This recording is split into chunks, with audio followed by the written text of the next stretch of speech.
Dr. Paul Evans had a large practice that he started from the ground up, and he was well respected by his peers. Dr. Evans wasn't much for socializing. His neighbors would describe him as quiet and someone who kept to himself. When Dr. Evans did socialize, he had a wide and varied social standing. He attended benefits with pastors and millionaires, businessmen and social workers, many of whom had previously been patients of Dr. Evans. When Paul was a little boy, he became interested in human behavior. He loved to sit in a park and watch the people around him. He'd see their body language, watch their eyes fade when the person they'd been speaking with walked away. The way they'd tilt their head or look down.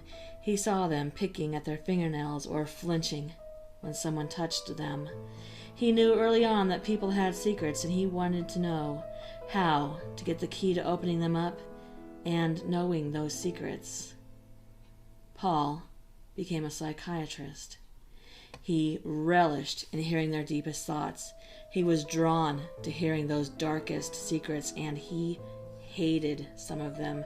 Their weakness, their whining insecurities, their whimpering before him, their lack of personal responsibility, their feeling of superiority. The pastor who fancied women of ill repute and beat them blamed it on his mother. The women of ill repute who had been beaten and tortured by that same pastor. The senator who beats his wife and he blames her for it. The car salesman who writes up an extra 10% to pocket for himself because he deserves it. The doctor who tells his patients that they need a surgery that they don't and prescribes medication they don't need because the drug companies pay him to. And now he's facing a lawsuit because the patient was selfish. The congressman scared that the truth will come out about the woman who wasn't his wife, that he got pregnant, and his career will be over. The woman who gave up her child to save a congressman's career. As most psychiatrists do, he had had some patients die by their own hand. It was unfortunate, he'd say to their relatives. But on the morning of January 19th, 2 police detectives arrived at Dr. Evans' office in regards to a local pastor who had been secretly hospitalized twice under the guise of exhaustion. But instead, it had been at the bequest of Dr. Evans, and his stay had been 2 mandatory 72-hour watches because, according to the doctor, the pastor had become despondent in recent weeks. The pastor had been found deceased in his home that very morning, and the police were wanting to question Dr. Evans about his patient's state of mind. What had made him so despondent, and also had some questions about his practice. Dr. Evans invited the detectives in and was receptive to their questions.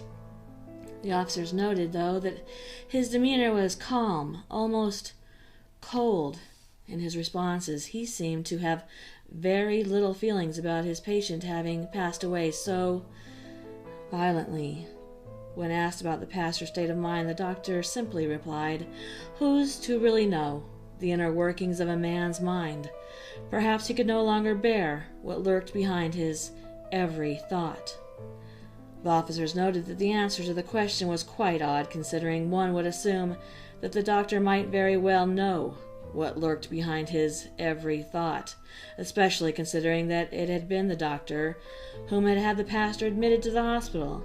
But when pressed, the doctor assured them that the pastor had only been seeing him because of some sleep issues, and that his insomnia had caused him to become erratic and despondent. It was as simple as that, he was quoted as saying. The detectives began to question the doctor about some of his other patients who had died at their hands. One, Joe Parkins, who had been a construction worker, seemingly fine one day and gone the next. Dr. Evans explained that Mr. Parkins had lived through some childhood trauma that he'd recently begun to remember, and quite quickly became very depressed, when in fact Dr. Evans knew that Joe Parker's childhood trauma was that Joe Parker had once kidnapped a woman and starved her to death. And the detectives went on. Janet Bale. Dr. Evans explained that Janet had been contemplating her death for quite some time, probably born with the inclination for depression, and he had managed to keep her from it until one fateful evening, and he considered that a great tragedy, when in fact Mrs. Bale, while being depressed for certain, had no such inklings until she came to Dr. Evans at the bequest of her husband. He believed that she was possibly poisoning him, and she had been, and she felt little to no remorse at all. Actually, she was a cold-blooded killer, whom Dr. Evans had had to work at for quite a long time to get her to consider ending her own life. Yes, I said that.